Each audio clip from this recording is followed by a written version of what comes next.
Good evening. It's been confirmed today that the Royal Mail's to close two of its main sorting depots in the region, at Gloucester and Shrewsbury. The move will affect the jobs of almost 700 staff. The company says it's hoping to avoid compulsory redundancies so long as workers are flexible and can transfer to other sites. Well, in a moment, we'll cross to Joanne Rittell, who's outside the Shrewsbury depot for us. But first, this report from Bob Hockenhull. Casualties of the digital age. Post office workers felt the full consequences of the rise of the email and the decline of the letter today. Royal Mail announced their processing centres in Gloucester and Shrewsbury are to close. More than 600 people work in the two departments. Workers at the Gloucester depot say it's a devastating blow. Yeah, you can imagine what the feeling's like. The atmosphere's just dead. Nobody really is interested in anything at the moment anymore. It's just pure. I think the days of having multiple purpose buildings jotted here, there and everywhere, especially antiquated ones like this, I think those days are gone, I'm afraid. The jobs in Gloucester will be transferred to Bristol by early 2014. In Shrewsbury, the processing work will go to Wolverhampton, Chester and Cardiff. Those involved in the delivery operation based on the same site won't be affected. Royal Mail says it's delivering 58 million items a day. That's compared with 84 million 6 years ago. And the volume of mail posted in Shropshire and Mid Wales to addresses outside those regions has fallen by 35% since 2007. The company says something has to give.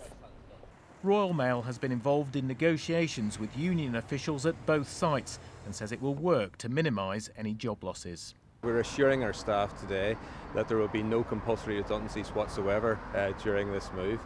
We have enough roles to fill in Bristol and in Gloucester North, and anybody who wishes to remain within Royal Mail will have a job. It's not only the huge rise in electronic communication that's affected Royal Mail's business. The growth of rival postal operators has also taken work away. Royal Mail says it has no choice but to restructure. But today's announcement is deeply unsettling for workers in the run-up to Christmas, traditionally their busiest time. Bob Hockenhull, BBC Midlands Today. Well, to Shrewsbury now, and our reporter Joanne Rittell. Jo, what's the feeling there tonight?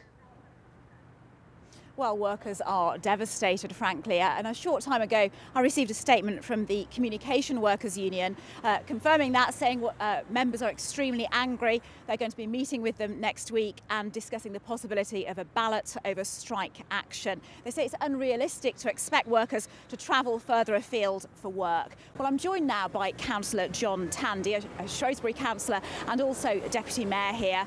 Good evening to you. What's the mood like among workers? Well, speaking to workers, they're devastated.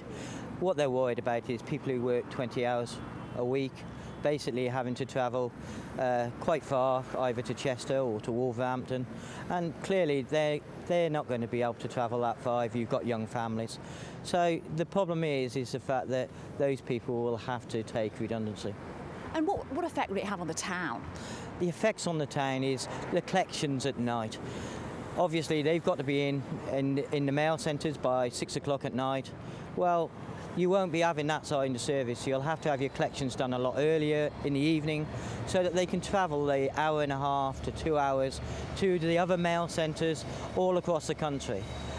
Shropshire is a very, very big county, and the problem is the fact that we won't have a mail centre anymore. Thanks very much for joining us. Well, Royal Mail, of course, say that they will be closing this centre by 2014. They maintain there's no need for compulsory redundancies, though, as we've heard, workers will have to be flexible. But there's much anger here tonight, and workers expect to be balloted over strike action next week. Joanne Rittell, thank you very much. Coming up later in the programme.